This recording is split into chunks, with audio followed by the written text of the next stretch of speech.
perdão é um dos mandamentos mais difíceis que Deus deixou para nós cristãos. Mas também é um mandamento que traz cura, libertação, e é sobre ele que a gente vai falar hoje. Olá, vencedores! Sejam bem-vindos a mais um vídeo aqui desse canal.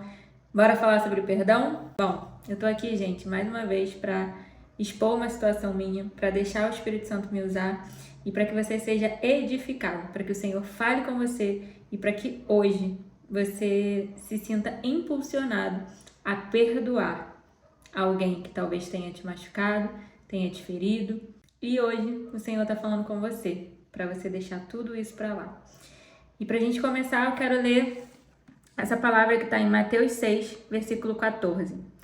Pois, se perdoarem as ofensas uns dos outros, o Pai Celestial também perdoará vocês. Mas se não perdoarem uns aos outros, o Pai Celestial não perdoará a ofensa de vocês.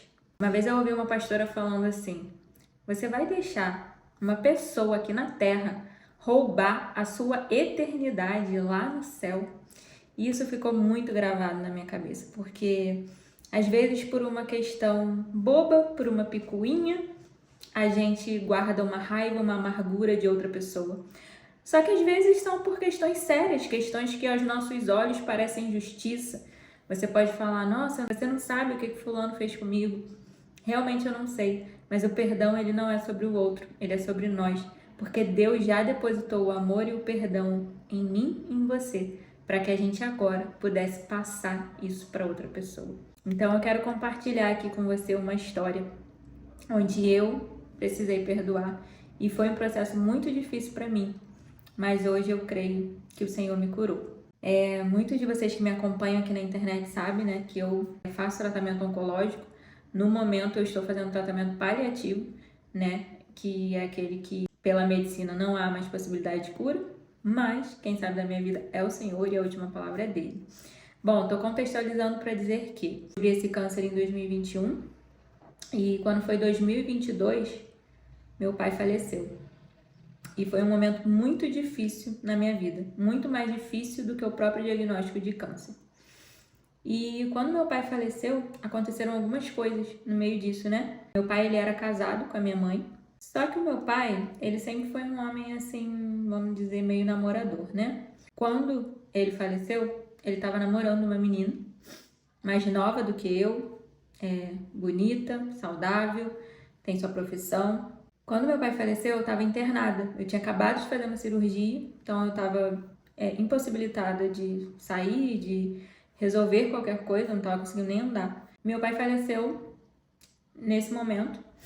Eu não pude ir no enterro do meu pai, porque meu pai tinha uma casa em Resende, porque ele trabalhava com salto, paraquedismo, e ele fazia essas coisas lá. E no momento da morte dele, ele estava lá. Então, o enterro acabou sendo em Resende, eu também estava internada, enfim, não pude ir ao enterro do meu pai. E logo no dia seguinte, no dia do enterro do meu pai, eu tive alta, fui para casa. Passados 7 dias que meu pai faleceu, eu recebi a ligação de uma advogada dessa namorada do meu pai. Ela estava pedindo algumas coisas que ela achava no direito dela e queria que eu ficasse do lado dela. E óbvio que eu não iria fazer uma coisa dessa. Então eu ouvi, né, da boca da advogada que a pessoa iria fazer de tudo para dificultar a minha vida em relação a muitas coisas. E assim essa pessoa fez. Ela moveu vários processos contra mim, contra minha mãe, que ainda estão rolando. E esses processos, gente, eles me causaram muita dor, muito sofrimento, porque eu estava lidando com a morte do meu pai, eu estava passando por um momento difícil de câncer e ainda tendo que administrar tudo isso. E eu lembro, isso me fez lembrar de quando eu recebi o diagnóstico de câncer, meu pai reuniu a família e ele falou assim: gente, esse é o momento que a gente precisa evitar de qualquer problema chegar na Dairana. Tudo que a gente puder afastar dela de problema, a gente afasta, a gente resolve. Porque tudo que ela vai passar já é algo pesado demais. Ele nem fazia ideia do que estaria por vir quando ele se fosse. E eu creio que ele estaria odiando tudo isso que está acontecendo. Fato é que quando tudo isso aconteceu, eu vi a dor da minha mãe, porque a minha mãe estava lidando, né, com a morte do meu pai, com uma filha com câncer e agora um processo contra ela. E foi tudo muito intenso e a gente sofreu muito e aquilo me trouxe muita raiva, me trouxe muita amargura. Eu não conseguia passar um dia sem pensar naquela situação. Aquilo me dava um ódio de, meu Deus, como é que pode? Porque, como eu falei, eu estava debilitada. Eu não tive acesso a ir na casa do meu pai. Eu, como filha única, eu não consegui ver nada do meu pai. Eu não consegui ver absolutamente nada. E isso me doeu muito, porque eu nunca pensei em passar por isso, né? Como essa menina estava lá, ela tomou conta de tudo. Depois, quando eu me recuperei, eu já soube que ela vendeu muitas coisas. Então, assim, ela rompeu todo tipo de contato que eu pudesse ter e eu fiquei com muita raiva, né? A verdade é essa. E eu levava aquilo para Deus com muita raiva. O Senhor não tá vendo? O Senhor tem que fazer alguma coisa. O Senhor isso, o Senhor aquilo. Um dia, eu com muita raiva, né, falando isso para Deus. E Deus, ele falou assim para mim: ela também é minha filha, eu também a amo e eu preciso que você a ame. Nossa, e aquele dia eu fiquei com mais raiva ainda. Como que o Senhor exige isso de mim? Como que o Senhor quer isso comigo? E no meio disso tudo, não sei por qual motivo ela conseguiu fazer com que uma tia minha e um primo meu ficassem do lado dela no processo, pessoas que eram muito queridas por mim, que a gente tinha uma relação muito boa, e eu não entendi porque tudo isso estava acontecendo, então eu entrei, sabe, em parafuso, só que Deus estava querendo tratar sobre o perdão comigo. E quando Deus falou isso pra mim, ele falou: eu quero que você faça um propósito de 30 dias de oração pela vida dela. E nessa oração você vai desejar só coisas boas e prosperidade para ela. E eu fiquei assim, meu Deus, como eu vou fazer isso? Porque eu não queria. Não era algo que, ai, nossa, a Dairana quer fazer isso. Não, eu não queria. E eu lembro que eu comecei e cada dia eu chorava. Eu orava chorando, falando com Deus. Só que durante aquele processo, Deus, ele foi trabalhando em mim, trabalhando em mim. E quando esse propósito acabou, eu tive uma restauração.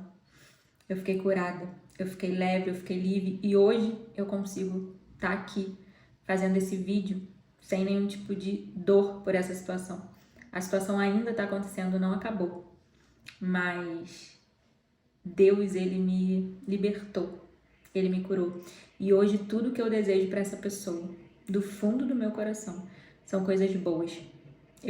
Tudo que eu desejo para ela é que ela tenha um encontro verdadeiro com Deus. É que ela reconstrua a vida dela, que ela arrume um marido para ela. Que ela consiga, sabe, prosperar em todas as áreas da vida dela e que, acima de tudo, eu desejo para ela que nunca falte saúde. Eu desejo para ela que, quando o pai dela faltar, que nunca ninguém faça o que ela fez comigo. Porque talvez ela não tenha noção, dimensão da dor que ela possa ter me causado a minha mãe, a minha família. Ou talvez ela saiba, enfim, isso também não me interessa, mas o perdão é algo que Deus colocou no meu coração. Queria compartilhar um pouco com vocês sobre a história de José. Não vou falar aqui a história toda, mas José, ele era um filho querido do seu pai e ele tinha outros irmãos. E ele era muito invejado por esses irmãos, justamente por ele ser o filho querido. E esses irmãos então pegam José e vendem José. E falam para o pai de José que José morreu. E eles vendem José e José vai, né, para outro lugar. E nesse outro lugar, José passa por diversas provações. José vai para a prisão, até um momento que José é exaltado como governador do Egito. Só que isso foi um processo longo. E quando José virou governador, houve uma fome, né, naquela época. E os irmãos dele foram até ele. Os irmãos que fizeram tudo aquilo com ele, foram até ele pedir ajuda. E ali naquele momento, se a gente for olhar, né, com olhos da justiça, José tinha todo o direito de não querer ajudar, de não querer fazer nada, mas, ao contrário disso, José abençoou os irmãos dele. E aí eu quero ler aqui para vocês o que a Bíblia fala quando ela conta essa história de José. O título é assim: A Bondade de José. E aí lá no finalzinho, quando os irmãos deles ficam com muito medo de José fazer alguma coisa com eles, e olha o que José fala. José fala assim: Não tenham medo. Estaria eu no lugar de Deus? Vocês planejaram o mal contra mim, mas Deus o tornou em bem, para que hoje fosse preservada a vida de muitos. Olha o que José fala. Estaria eu no lugar de Deus? Nós não somos juízes. Nós não estamos no lugar de Deus para determinar o que é a justiça. A Bíblia diz que a gente precisa entregar para Ele as nossas coisas, que Ele é o nosso juiz. Se tiver algo que precisa ser feito, Ele vai fazer. Não cabe a nós buscar essa justiça própria, fazer com as nossas mãos. E a falta de perdão, gente, é algo tão sério, que ela nos aprisiona de tal maneira. É literalmente como se a gente estivesse bebendo um veneno, esperando que o outro morra. A falta de perdão mata a gente, faz a gente ter uma vida pesada, faz a gente ter uma vida de amargura, de ódio, de rancor, uma vida paralisada. E a Bíblia diz que quanto mais raiva e quanto mais coisas ruins você desejar para a pessoa que te feriu, mais essa pessoa vai prosperar, porque Deus vai afastar dela a ira dele. Então, perdão é um mandamento.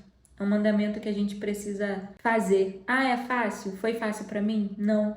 E pode ser que não seja fácil para você também, mas é um processo que o Espírito Santo nos conduz e nos ajuda.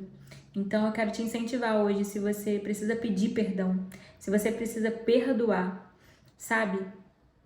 Fala com o Senhor, fala com Ele, porque Ele já te perdoou, Ele já colocou essa capacidade dentro de você para que você faça isso pelo outro. Não deixa nada aqui na terra roubar a vida que o Senhor tem para você. E Deus tem uma vida plena, uma vida abundante, uma vida feliz. E a falta de perdão não vai te deixar acessar isso. Então libere perdão. E como está escrito aqui, né? Vocês planejam o mal contra mim, mas Deus o tornou em bem. Existe algo bom que pode sair dessa situação. Assim como da minha, está saindo hoje gravar esse vídeo, que foi muito impulsionado pelo Espírito Santo. Eu não queria estar aqui abrindo essa situação, me expondo desse jeito. Mas o Senhor pediu para que eu falasse. Para que a sua vida seja preservada, para que você alcance esse perdão, para que você libere esse perdão e para que você tenha acesso ao perdão do Pai e que você passe a eternidade, a vida aqui, sabe, da melhor maneira que você puder passar. Você vai ver que o perdão vai te deixar leve. Eu já vi testemunhos e casos de pessoas que, depois que perdoaram, tiveram seus corpos curados fisicamente. Então, gente, a vida é agora, a vida é hoje, a vida é curta, a gente não sabe o dia de amanhã, a gente não tem o controle de nada. Então, não deixa para depois, se esforça. Eu sei que não é fácil, mas Deus é contigo e você também pode perdoar. Então é isso, esse foi o papo de hoje. Se você puder, deixa aí o seu like, deixa um comentário para eu saber o que você achou desse vídeo. Compartilha esse vídeo com alguém que também está precisando perdoar ou que está precisando pedir perdão a alguém, porque esse é um assunto muito valioso para o Senhor. Até o próximo vídeo. Tchau, tchau.